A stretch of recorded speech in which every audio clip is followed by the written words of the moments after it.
Rio, um passeio pela história, com Milton Teixeira.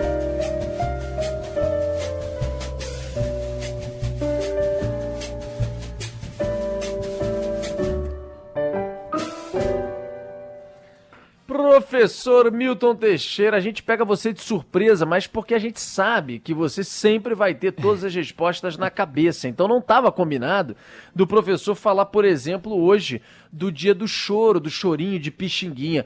Mas a pedido da nação brasileira, do Ronaldo da Conceição, do Felipe, que ama também esse gênero musical, a gente vai ter que te colocar nessa, professor. Bom dia. Bom dia, Rodolfo. Bom dia, queridos ouvintes. Mas é sempre um prazer falar de Pixinguinha. Alfredo da Rocha Viana Filho, ninguém conhece ele por esse nome, porque na verdade ele tinha um apelido africano que dado pela avó, que foi Pizinguim, que acabou virando Pixinguinha. Alfredo da Rocha Viana Filho foi foi o maior chorão do Brasil no século XX, se bem que, acredite se quiser, ele começou na vida com jazz. Ele nasceu em 23 de abril de 1897. Foi um verdadeiro guerreiro. E viveu bastante. Morreu em 17 de fevereiro de 1973. Ele foi maestro, flautista, saxofonista, compositor e arranjador. Ele era filho de um funcionário público dos Correios, que era também flautista. Isso era muito comum. Parece que nos Correios do Brasil se reuniam todos os grandes chorões. Inclusive, por que não dizer, meu avô. Então, todos eles.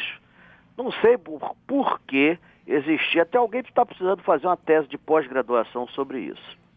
Mas eles se reuniam lá e ele tinha um parceiro que era o China, que era o Otávio Viana, que arrumou o primeiro emprego, começou a atuar em 1912 em cabarés na Lapa. Ele aprendeu a tocar os instrumentos todos com o pai. Depois trabalhou em teatro de revista, fez parte do grupo Caxangá com Donga, João Pernambuco, e ele formou o conjunto Oito Batutas.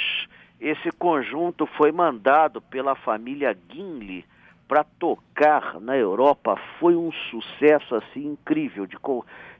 Eles tocaram no Copacabana Palace, fizeram tanto sucesso que a família Guinle mandou numa viagem à Europa para tocar nos grandes cabarés, onde granjearam aplausos até não poder mais. Então, Pixinguinha fez músicas imortais como Carinhoso,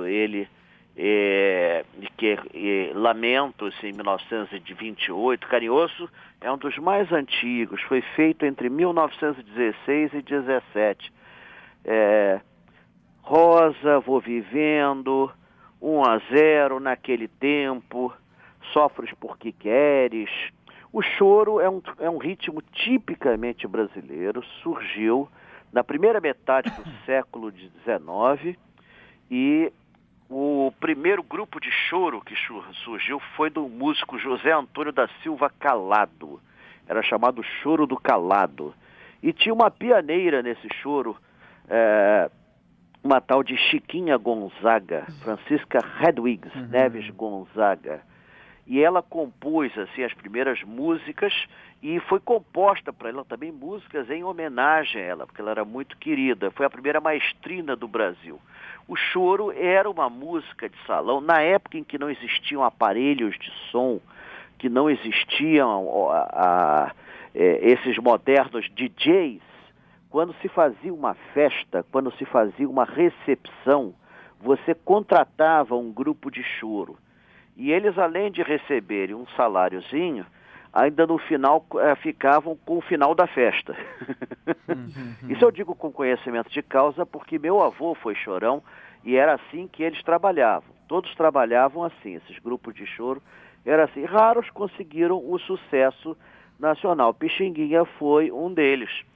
Ele, no final da vida, ele continuou tocando, ele morava em Ramos.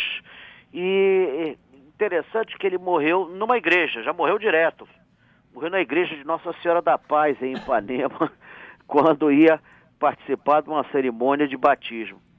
Foi enterrado lá no cemitério do Inhaúma. Olha, se você for ver a quantidade de composições que ele fez, é uma coisa absurda. Desde a mais antiga, A Vida é um Buraco, que deve se referir à nossa vida no século XXI. Então, ainda existe, ainda me recordo. Branca, Buquê de Flores, Catedral, Cafezal em Flor, Carrinho, Chorei, Chorinho no Parque São Jorge, Dança dos Ursos, e faziam muito sucesso mesmo. Até hoje você tem suas músicas editadas. O último dele foi Eu Vou Vivendo, que ele fez praticamente às vésperas de morrer. E é considerado o ícone maior do choro, e por causa dele ter nascido nesse dia, dia de São Jorge, é o dia do choro. Mas o feriado hoje é São Jorge mesmo. Sensacional, professor. Que alegria acordar e já falar de choro, já falar de Pixinguinha. Tem 2 grandes sambas em homenagem ao Pixinguinha que eu gosto muito há muitos anos. Um foi o Samba Enredo da Portela, em 1974, O Mundo Melhor de Pixinguinha, aquele que começa Lá vem Portela com Pixinguinha em seu altar. E lá no meio... 2014, da Mocidade.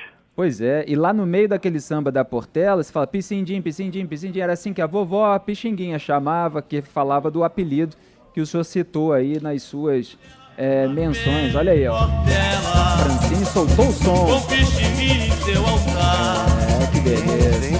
Sim, me lembro bem desse samba. E você tem 2 estátuas dele no Rio de Janeiro. Ele é o único, talvez, que tem, assim, 2 estátuas de corpo inteiro. Uma é na Travessa do Ouvidor, que ali tinha um bar que ele tocava. Foi feita uma estátua, aliás, muito interessante, uma estátua em estilo Art Deco, mas moderna. E a outra no Bar da Portuguesa, em Ramos, onde ele passou os últimos anos da vida dele feliz, e ele adorava Ramos. E ele ia para o bar. Olha que coisa, como ele considerava uma coisa tão materna, né, que ele ia pro bar de pijama.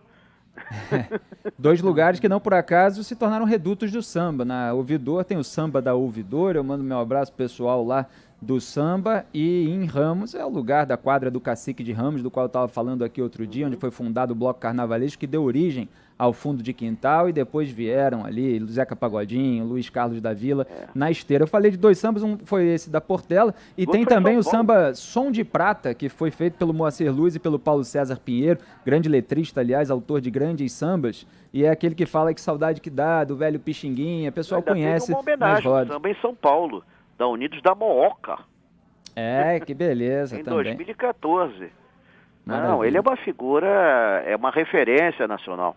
Agora, é interessante que ele internacionalizou o choro, né? Que de outra forma, graças à família Guinle, que patrocinou, ele viu o talento desses 8 batutas, China, etc., Pixinguinha, e eles percorreram a Europa toda com grandes... Era muito difícil naquele tempo, até para norte-americanos, um conjunto de negros fazer sucesso na Europa, que havia muito preconceito, e fez muito sucesso.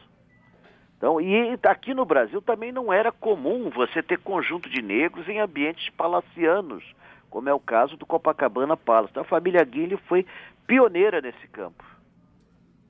Professor, você tinha separado também como assunto hoje para a gente falar um pouco do próprio São Jorge, né? Um pouquinho dessa história desse dia de hoje, que é para ser feriado, mas acabou sendo antecipado. O que você pode contar para a gente desse guerreiro que matou dragão e tudo pela frente? Pelo menos dizem, né? Dizem. Bom, ele, ao que consta, ele já foi até caçado, como todo bom militar, assim, rebelde. Ele foi caçado e foi reposto no seu lugar. Jorge nasceu na Nicomédia em 303 e foi assassinado... Aliás, perdão, ele nasceu em 275 e foi assassinado em 303. Nasceu na Nicomédia em 275. Esse Jorge da Capadócia... Alguns também o chamam de Jorge Lida, etc. Ele foi um soldado romano, foi da guarda pessoal do imperador Diocleciano, foi descoberto que ele era cristão. Na época, ser cristão era uma condenação à morte. O imperador até propôs, tentou moderar para ver se ele voltava atrás e abjurava de sua fé. Ele não foi e foi assassinado. Ele é padroeiro de diversos países e estados do mundo, porque todos os países que adotaram assim santos guerreiros, países belicosos, adotaram São Jorge, apesar dele, em tese, só ter lutado contra o mal.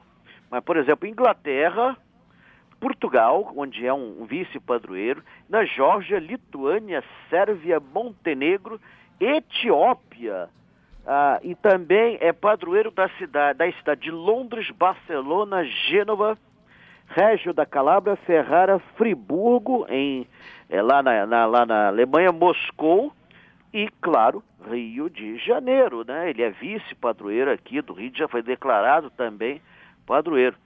Era um megalomarte, é um dos maiores santos da cristandade, um dos mais cultuados, mas em 1966 o Papa Paulo VI declarou que ele não existia, o que foi um impacto em todos os cristãos. Finalmente, depois de muitos estudos, o Papa João Paulo II atestou que Jorge realmente existiu e ele foi restaurado à sua função. E ele não é só importante para o catolicismo, ele também é importante nas religiões sincréticas africanas, onde ele representa lá os orixás tradicionais guerreiros, né? Você tem igrejas lindas dele, talvez a mais famosa é Patrimônio Cultural da Humanidade, a de Lalibela, na Etiópia, que é uma igreja toda cavada na rocha. Ela não foi construída, eles pegaram o morro de pedra e cavaram a pedra e fizeram a igreja, que é espetacular. Ele sempre aparece matando o dragão. O dragão é visto como símbolo da maldade. E, no caso, aqui no Brasil, São Jorge sempre foi cultuado. Ele tinha uma pequena igreja próximo à Praça Tiradentes. Essa igreja ruiu em 1850 e a Irmandade São Jorge pediu e foi acomodada na igreja de São Gonçalo Garcia. Tanto que até hoje a igreja é São Gonçalo Garcia e São Jorge. Curiosamente, São Gonçalo Garcia é o protetor dos solteiros. Olha que coisa. E São Jorge é o santo guerreiro. Ele está até hoje lá. Tem uma estátua em tamanho natural do século XVIII, que ela saía a cavalo no dia específico de São Jorge. Debré chegou a desenhar essa estátua. Aí, no século XX, ele passou a ser carregado em carros de bombeiro, porque ele também é um dos padroeiros do Corpo de Bombeiros, mas isso ficava estranho. Aí, nos anos 40, uma família de portugueses patrocinou a fatura do cavalo de madeira que está lá. É todo entalhado em madeira, foi encomendado. Por acaso, eu conheci essa família, eles me contaram muitos dados interessantes. Eles achavam exatamente um absurdo a imagem de São Jorge ir num veículo motorizado. Tinha que ser uma coisa mais tradicional. No século XVIII ia a cavalo mesmo, mas aí botaram em carro. Agora botaram num cavalo de madeira. Está lá, o cavalo português. E a igreja de São Jorge hoje deve estar fervendo ali com todas as religiões afro-brasileiras e os católicos que rendem homenagem a esse santo guerreiro e que está sempre ali para combater o mal a nosso favor. Espero que estejam com todos os cuidados necessários para o momento. Professor, além de dizer até semana que vem, o senhor tem algum passeio, alguma coisa para comunicar nesse momento? Temos o nosso passeio virtual, dia 30, pela Band, 12h30, a famosa dupla da pesada. Ora, eu e o nosso amigo... Marcos Lacerda. O Marcos Lacerda, eu confundo com o governador do Rio, estou querendo sempre chamar ele de Carlos. Marcos Lacerda, a dupla da pesada no sentido estrito da palavra. Nós vamos fazer um passeio pelo Rio de D. João. Por que o Rio de D. João? Porque foi a 25 de abril que D. João nos deixou chorosamente. Deixou para voltar para Portugal. Então eu resolvi fazer uma homenagem ao Rio de Janeiro joanino, e é essa figura tão notável que transformou uma sede colonial numa capital de um imenso e grandioso país.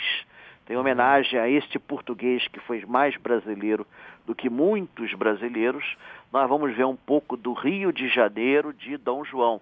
E quem quiser saber um pouco mais, amanhã começa meu curso à distância sobre Dom João no Rio de Janeiro, pelo Instituto Venturo. Maiores informações com minha secretária e esposa, principalmente a segunda, 98860-0480.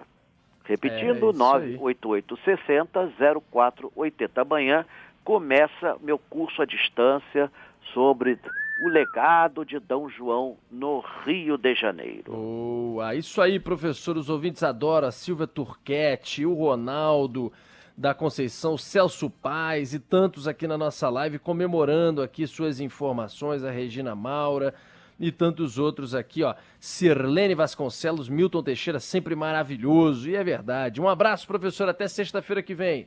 Um abraço, até a próxima. Um abraço a todos aí que eu deixei de citar o nome, desculpe. Valeu, professor, até a próxima.